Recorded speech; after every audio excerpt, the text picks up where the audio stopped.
সেলিনা বেগম বয়স ৫০-এর কোঠায় হলেও মুখে যেন এখনও তারুণ্যের রেখা আছে। গ্রামের মানুষ যখন শহরে চলে আসে তখন অনেকেই নিজেদের হারিয়ে ফেলে, কিন্তু সেলিনা বেগম ছিলেন অন্যরকম। তিনি ছোটবেলা থেকেই দিচেতা।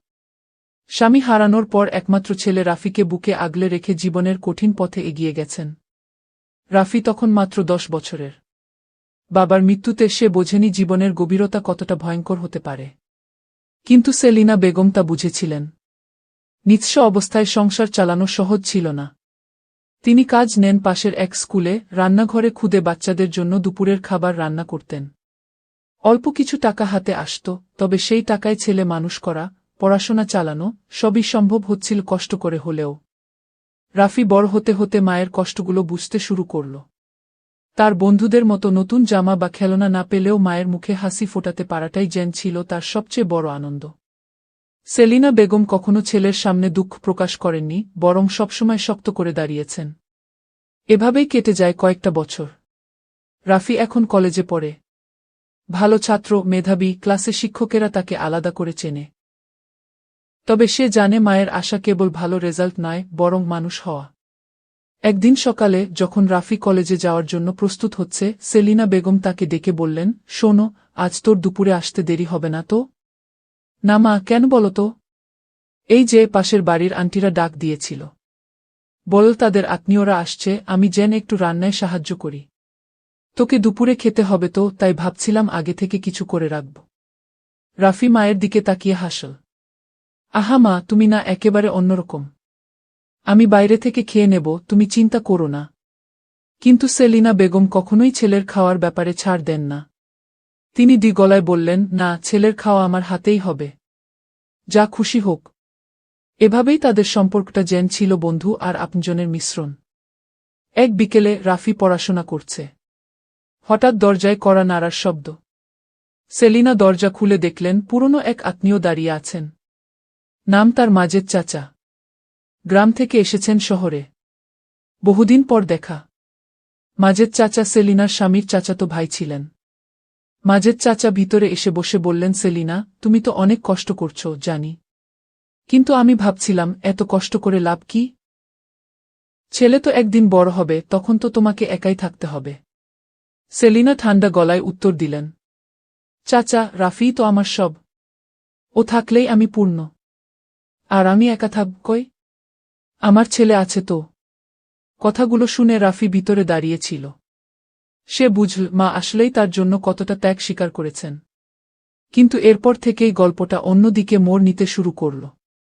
রাফির কলেজে নতুন এক শিক্ষিকা আসেন, নাম নীলা আপা। তার পড়ানোর ভঙ্গি, তার মায়াবী স্বর, সবকিছু মিলিয়ে রাফির মনে এক অদ্ভুত টান তৈরি হয়। সে প্রায়শই ক্লাস শেষে নীলা আপার সঙ্গে কথা বলে, কখনো প্রশ্ন জিজ্ঞেস করে, কখনো বই নিয়ে আলোচনা করে। নীলা আপা হয়তো বুঝতেও পারেন না এই ছেলেটি কতটা আগ্রহ নিয়ে তার দিকে তাকিয়ে থাকে। একদিন রাফি বাড়ি ফিরে মায়ের সঙ্গে কথা বলল, মা, আমাদের নতুন ম্যাডাম এসেছেন। নাম নীলা আপা। তিনি দারুণ পড়ান। সেলিনা মুচকি হেসে বললেন, তাই নাকি? ভালো শিক্ষক হলে ছাত্রদের জীবন বদলে যায়। তুই ওর কাছ থেকে যতটুকু শেখা যায় শিখিস। কিন্তু মায়ের চোখে রাফির অস্বাভাবিক উচ্ছ্বাস ধরা পড়ল। তিনি মৃদু চিন্তিত হলেন। দিনগুলো যেতে লাগল। রাফি কলেজ থেকে ফিরে আগের মতো মায়ের সঙ্গে গল্প করে না। তার দৃষ্টি যেন অন্য কোথাও চলে গেছে। এক রাতে সেলিনা ছেলেকে পড়ার টেবিলে বসে থাকতে দেখে বললেন, কি হয়েছে রাফি? পড়া ঠিকমতো হচ্ছে তো? রাফি একটু দ্বিধায় পড়ে উত্তর দিল, হ্যাঁ মা, হচ্ছে। কিন্তু সেলিনার মনে সন্দেহ জাগল। মায়ের চোখ খুবই সূক্ষ্ম। তিনি বুঝতে পারলেন ছেলের মনের ভেতরে নতুন কিছু চলছে। ঠিক সেই সময়ে বাড়ির আশেপাশে কিছু অদ্ভুত ঘটনা ঘটতে শুরু করে। মাঝরাতে পাশের ফাঁকা মাঠ থেকে অচেনা শব্দ আসে, কখনো দরজায় হালকা ধাক্কা শোনা যায়, কিন্তু বাইরে তাকালে কাউকে দেখা যায় না। সেলিনা বেগম ভেবেছিলেন হয়তো কিশোর ছেলেদের দুষ্টুমি। কিন্তু এক রাতে তিনি স্পষ্ট দেখলেন, দরজার সামনে এক অচেনা ছায়া দাঁড়িয়ে আছে। তিনি সাহস করে দরজা খুললেন। কিন্তু বাইরে কিছুই নেই। এই অদ্ভুত ঘটনায় তিনি চুপ করে গেলেন, ছেলেকে কিছু বললেন না। রাফিকে ভয় দেখাতে চাননি। কিন্তু এর সাথে রাফির পরিবর্তন কি কোনোভাবে জড়িত? সেলিনার মন কাঁপতে শুরু করল। কিছুদিন পর কলেজে হঠাৎ খবর এল নীলা আপা নাকি অন্য শহরে চলে যাচ্ছেন। রাফি খবর শুনে ভেঙে পড়ল। সে বাড়ি ফিরে চুপচাপ বসে থাকল। মায়ের প্রশ্নের উত্তরও দিল না। রাতে সেলিনা এসে বললেন, কি হয়েছে রাফি? এমন চুপচাপ কেন? রাফি অনেকক্ষণ চুপ থেকে হঠাৎ বলে উঠল, মা, তুমি কি কখনো কাউকে হারিয়েছ যাকে ভীষণ ভালোবাসতে? প্রশ্নটা শুনে সেলিনা যেন স্তব্ধ হয়ে গেলেন। তিনি জানেন এই প্রশ্নের উত্তর তার জীবনেই লুকিয়ে আছে। তিনি ধীরে বললেন, হ্যাঁ রাফি, হারিয়েছি। তোর বাবাকে হারিয়ে আমি শিখেছি কিভাবে বেঁচে থাকতে হয়। কিন্তু ভালোবাসা কখনো হারায় না, শুধু রূপ বদলায়। রাফি মায়ের দিকে তাকিয়ে কিছুক্ষণ চুপ রইল। তারপর মাথা নিচু করল। এদিকে রাতে আবারও সেই অচেনা ছায়া দেখা গেল। এবার রাফি নিজেই সেটা টের পেল। সে জানালা দিয়ে তাকিয়ে দেখল কেউ একজন ধীরে ধীরে অন্ধকার গলির মধ্যে মিলিয়ে গেল। মা, তুমি দেখেছ? বাইরে কে ছিল? সেলিনা আতঙ্ক গোপন করে বললেন, আমি তো কাউকে দেখিনি। হয়তো চোখের ভুল। কিন্তু রাফি নিশ্চিত ছিল। এই অজানা ছায়া, মায়ের নীরবতা, নিজের ভেতরের দ্বন্দ্ব, সবকিছু মিলে তার মনে ভয় এবং কৌতূহল একসাথে জন্ম দিল। এরপর একদিন রাফি কলেজ থেকে ফেরার পথে একজন বৃদ্ধ তাকে থামালেন। বৃদ্ধ বললেন, তুমি সেলিনা বেগমের ছেলে, তাই তো? রাফি বিস্মিত হয়ে মাথা নেড়ে সম্মতি দিল। বৃদ্ধ রহস্যময়ভাবে ফিসফিস করে বললেন, সাবধানে থেকো, তোমার মাকে ঘিরে কিছু রহস্য আছে। সবকিছু যেমন দেখছ তেমন নয়। রাফি কিছু জিজ্ঞেস করার আগেই বৃদ্ধ ভিড়ের মধ্যে মিলিয়ে গেলেন। রাফির মাথা যেন ঘুরে গেল। মা কি কোনো গোপন বিষয় লুকাচ্ছেন? সে সিদ্ধান্ত নীল সত্যিটা খুঁজে বের করবেই। রাত তখন গভীর। সারা গলি নিস্তব্ধ হয়ে আছে। দূরের মসজিদ থেকে ভেসে আসছে মৃদু আজানের সুর, যদিও এখনো ফজর হয়নি। রাফি বিছানায় শুয়ে আছে, কিন্তু ঘুম আসছে না। বৃদ্ধ লোকটির কথা বারবার মাথার ভেতর ঘুরপাক খাচ্ছে, তোমার মাকে ঘিরে কিছু রহস্য আছে। সে ভাবছে, মা কি সত্যিই কিছু লুকিয়ে রেখেছেন? কিন্তু মা তো সবসময় সরল, সৎ। তার কষ্টগুলো তো সবই চোখের সামনে। তবে কেন এ ধরনের কথা কেউ বলবে? রাফি উঠে বসে জানালার বাইরে তাকাল। অন্ধকার গলি, ম্লান বাতির আলোয় শূন্য। হঠাৎ মনে হল যেন ছায়ার মতো কিছু নড়ল। সে চোখ কচলে আবার তাকাল, কিছু নেই। সকালে নাস্তার সময় সে মায়ের দিকে তাকিয়ে বল, মা, আমি গতকাল এক বৃদ্ধ লোকের সঙ্গে দেখা করলাম। উনি বললেন, তোমার জীবনে নাকি কিছু রহস্য আছে। সেলিনা চমকে উঠলেন। হাত থেকে কাপটা প্রায় পড়ে যাচ্ছিল। নিজেকে সামলে নিয়ে বললেন, কিসব আজেবাজে কথা বলছিস? কে ছিল লোকটা? আমি চিনতে পারিনি। কিন্তু সে খুব নিশ্চিত ভঙ্গিতে বলল, মা, তুমি কি কিছু লুকাচ্ছ? সেলিনা এবার চোখ নামিয়ে নিলেন। তার ঠোঁট কাঁপল, কিন্তু কিছু বললেন না। এই নীরবতা রাফির মনে আরও প্রশ্ন তৈরি করল। দিন কয়েক কেটে গেল। রাফি পড়াশোনার ফাঁকে মায়ের কর্মকাণ্ড লক্ষ্য করতে লাগল। মা প্রায় সন্ধ্যার পর বাইরে যান, বলেন পাশের বাড়ির আন্টিকে দেখতে যাচ্ছি বা বাজারে যাচ্ছি। কিন্তু ফেরেন অনেক দেরি করে। রাফি একদিন নীরবে তাকে অনুসরণ করল। সে দেখল সেলিনা গলি পেরিয়ে এক পুরনো দালানের ভেতরে ঢুকলেন। দালানটি বহুদিন আগেই ফাঁকা হয়ে গিয়েছিল। সেখানে কেউ থাকে না। রাফির মনে প্রশ্নের ঝড় উঠল, মা সেখানে কি করছেন? সে দূর থেকে অপেক্ষা করতে লাগল। প্রায় আধ ঘন্টা পর সেলিনা বেরিয়ে এলেন। তার মুখে যেন অদ্ভুত ক্লান্তির ছাপ। রাফি দ্রুত বাড়ি ফিরে গেল। সে কিছু জিজ্ঞেস করল না, কিন্তু মন স্থির থাকল না। কিছুদিন পর কলেজে সাংস্কৃতিক অনুষ্ঠান হল। রাফি গান গাওয়ার জন্য নির্বাচিত হয়েছিল। সেদিন মায়ের চোখে অদ্ভুত এক আনন্দের ঝিলিক দেখা গেল। তুই গান গাইবি? আরে, আমি তো ছোটবেলায় গান গাইতাম রেডিওতে। সেলিনা হেসে বললেন। রাফি অবাক হয়ে জিজ্ঞেস করল, কি? তুমি গান গাইতে? আমি তো কোনোদিন শুনিনি। সেলিনা কিছুক্ষণ চুপ করে থেকে বললেন, হ্যাঁ, একসময় গানই ছিল আমার জীবন। কিন্তু তোর বাবার পরিবার গান পছন্দ করত না। তাই চুপ করে গেছি। এই প্রথমবার মা নিজের অতীতের এমন কিছু জানালেন যা আগে কখনো শোনেনি রাফি। তবে কি সেই রহস্যের সঙ্গে গানের সম্পর্ক আছে? অনুষ্ঠানের দিন রাফি মঞ্চে গান গাইল। দর্শক হাততালি দিল। সেলিনার চোখ ভিজে উঠল। কিন্তু অনুষ্ঠান শেষে এক অচেনা মহিলা সেলিনার কাছে এসে ফিসফিস করে কিছু বলল। সেলিনার মুখের রং পাল্টে গেল। তিনি দ্রুত সেখান থেকে চলে গেলেন। রাফি লক্ষ্য করল ঘটনাটা। বাড়ি ফিরে জিজ্ঞেস করল, কে ছিল ওই মহিলা? কেন তুমি এতটা ঘাবড়ে গেলে? সেলিনা কিছু বললেন না। তিনি শুধু বললেন, তুই এসব নিয়ে মাথা ঘামাস না। তোর পড়াশোনাতেই মন দে।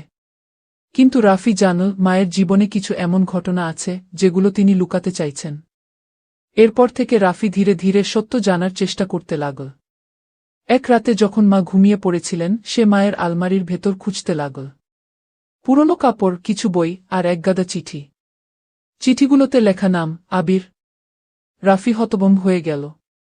আবির কে? চিঠিগুলোতে ভালোবাসার কথা, গানের লাইন আর ভবিষ্যতের স্বপ্ন লেখা। প্রতিটি চিঠি যেন ভিজে আছে অগণিত আবেগে। রাফি বসে বসে পড়তে লাগল। বুঝতে পারল, আবির নামের একজন মানুষ মায়ের জীবনে ছিলেন বাবার আগে। হয়তো তিনিই সেই রহস্যময় চরিত্র।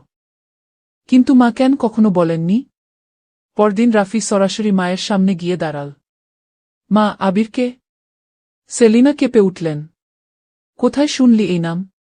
তোমার আলমারির ভেতর চিঠি পেলাম। মা, তুমি কেন এত বড় একটা বিষয় আমার কাছ থেকে লুকালে? সেলিনা চুপ করে থাকলেন। তার চোখ দিয়ে অশ্রু গড়িয়ে পড়তে লাগল। রাফি, সবকিছু বলার মতো সময় এখনো আসেনি। তুই ছোট। ছোট? আমি এখন আর ছোট নই। আমি তোমার ছেলে, তোমার সব জানার অধিকার আমার আছে। সেলিনা দীর্ঘশ্বাস ফেললেন।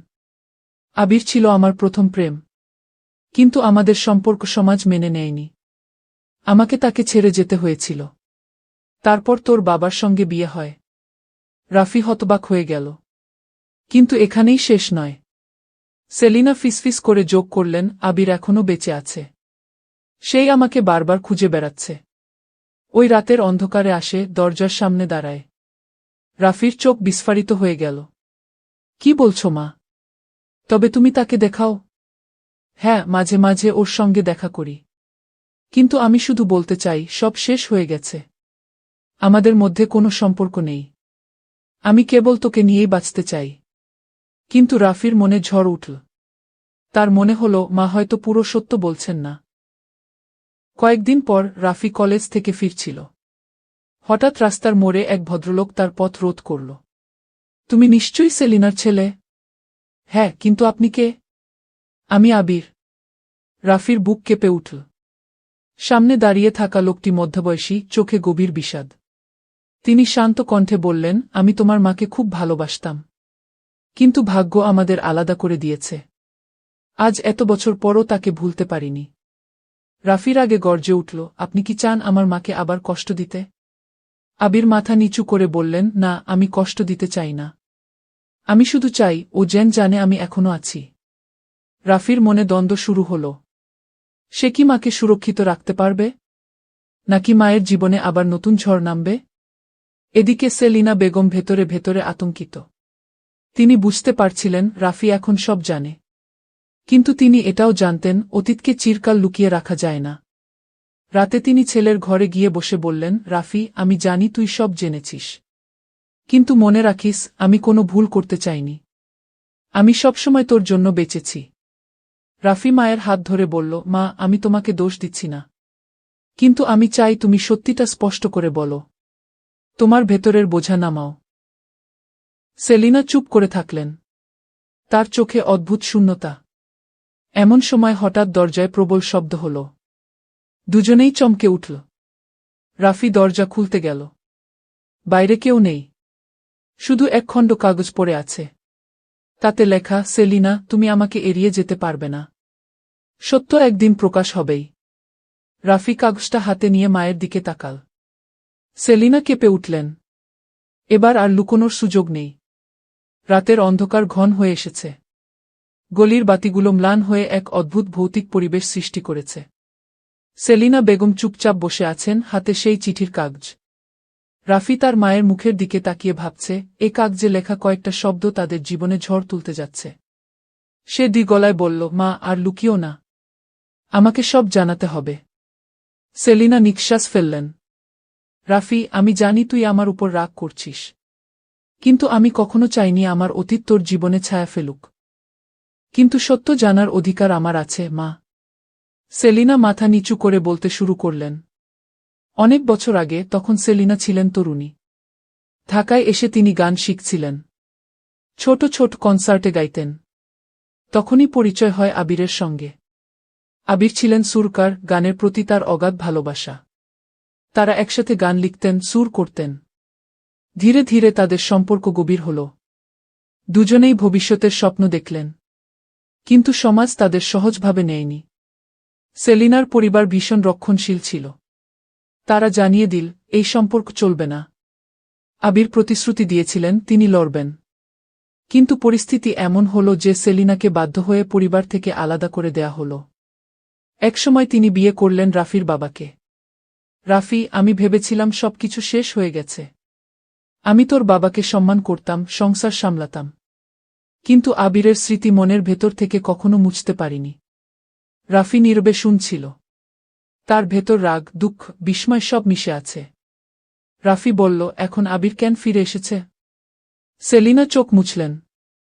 আমি জানি না। হয়তো সে একাকী হয়ে গেছে। হয়তো আমার খোঁজ করছিল। কিন্তু আমি ওর সঙ্গে নতুন কোনো সম্পর্ক চাই না।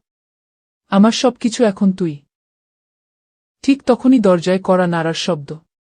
রাফি চমকে উঠল। দরজা খুলে দেখল সামনে দাঁড়িয়ে আবির। আবির শান্তভাবে বলল, আমি ভেতরে আসতে পারি? সেলিনা হতবাক হয়ে গেলেন। কিছু বলতে চাইলেন, কিন্তু রাফি বাধা দিল। না, আপনি এখানে ঢুকতে পারবেন না। আবির দুঃখভরা কণ্ঠে বললেন, আমি শুধু কথা বলতে চাই। কোনো খারাপ উদ্দেশ্য নেই। সেলিনা উঠে দাঁড়ালেন। আবির, এত বছর পর এসেছ কেন? আমি তো সবকিছু ছেড়ে দিয়েছি। আবির ধীরে বললেন, আমি তোমাকে দোষ দিচ্ছি না। আমি শুধু চাইছিলাম তুমি জানো, আমি এখনো তোমাকে ভুলিনি। কিন্তু আমি বুঝি তুমি তোমার ছেলেকে নিয়েই বাঁচতে চাও। রাফি কিছুক্ষণ তার দিকে তাকিয়ে রইল। তারপর বলল, আপনি যদি সত্যিই মাকে ভালোবাসেন, তবে আর কষ্ট দেবেন না। তাকে শান্তিতে থাকতে দিন। আবির মাথা নিচু করলেন। তিনি চলে গেলেন। আবির চলে যাওয়ার পর সেলিনা দীর্ঘশ্বাস ফেললেন। রাফি, দেখেছিস তো? সত্যি কথাটা একসময় না একসময় বের হয়েই যায়। আমি তোকে সব বলতে চাইনি, কারণ ভেবেছিলাম তোর মনে সন্দেহ জন্মাবে। রাফি মায়ের হাত ধরে বলল, মা, আমি তোমাকে দোষ দিচ্ছি না। তুমি মানুষের মতোই ভালোবেসেছিলে। ভালোবাসা দোষের কিছু নয়। দোষ হলো যদি সত্য লুকানো হয়। সেলিনা চোখ ভিজে বললেন, তুই সত্যিই আমার গর্ব। সবকিছু শান্ত হয়ে আসছিল। কিন্তু কয়েকদিন পর আবার চিঠি এলো। তাতে লেখা, আমি চলে যাচ্ছি দূরে। তবে যাওয়ার আগে চাই একবার তোমার গান শুনতে। সেটাই হবে আমার শেষ চাওয়া। সেলিনা দ্বিধায় পড়লেন। তিনি কি আবার মঞ্চে গান গাইবেন? এত বছর পর কণ্ঠ কি বেরোবে? রাফি মাকে উৎসাহ দিল। মা, গান তোমার আত্মা। তুমি গাইলে শুধু আবির নয়, আমিও খুশি হব। অনেক চিন্তাভাবনার পর সেলিনা রাজি হলেন। স্থানীয় কমিউনিটি সেন্টারে একটি ছোট্ট অনুষ্ঠান আয়োজন হল। সেলিনা মঞ্চে উঠলেন বহু বছর পর। দর্শক আসন ভরা। মঞ্চে দাঁড়িয়েই তিনি কেঁপে উঠলেন। কিন্তু প্রথম সুর তুলতেই সব বদলে গেল। তার কণ্ঠে ভেসে উঠল অতীতের সব আবেগ, ভালোবাসা, দুঃখ।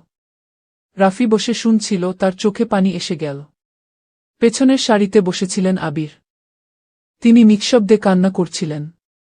গান শেষে হাততালি পড়ল। আবির উঠে দাঁড়ালেন, দূর থেকে সেলিনার দিকে হাত নেড়ে চলে গেলেন। সেলিনা বুঝলেন, এটাই তাদের গল্পের শেষ অধ্যায়। এরপর থেকে আর কোনো চিঠি আসেনি। আবির হারিয়ে গেলেন জীবন থেকে। সেলিনা আর রাফি স্বাভাবিক জীবনে ফিরলেন। একদিন রাতে রাফি মায়ের পাশে বসে বলল, মা, আমি তোমাকে প্রতিশ্রুতি দিচ্ছি, যত কষ্টই আসুক, আমি সবসময় তোমার পাশে থাকব। সেলিনা হাসলেন। আমার জীবনের সবচেয়ে বড় শক্তি তুই। তুই আমার স্বপ্ন। জীবনের সত্য লুকিয়ে রাখা যায় না। সত্য একদিন প্রকাশ হয়েই যায়। ভালোবাসা কখনো দোষ নয়, কিন্তু মিথ্যা দিয়ে বাঁচা সবসময় কষ্ট ডেকে আনে। সেলিনা যেমন বুঝলেন, অতীতকে মেনে নিলে বর্তমানে শান্তি আসে। রাফি শিখল, মাই তার আসল অবলম্বন। পৃথিবীর সব সম্পর্ক ফিকে হয়ে গেলেও মাছেলের বন্ধন অটুট থাকে। রাফি বিশ্ববিদ্যালয়ে ভর্তি হয়েছে, মায়ের হাত ধরে নতুন জীবনের পথে পা বাড়াচ্ছে। সেলিনার মুখে শান্তির হাসি। অন্ধকার যতই ঘন হোক, মা ও ছেলের সম্পর্কই হলো আলো, যা সব রহস্য, সব দুঃখ ভেদ করে পথ দেখায়।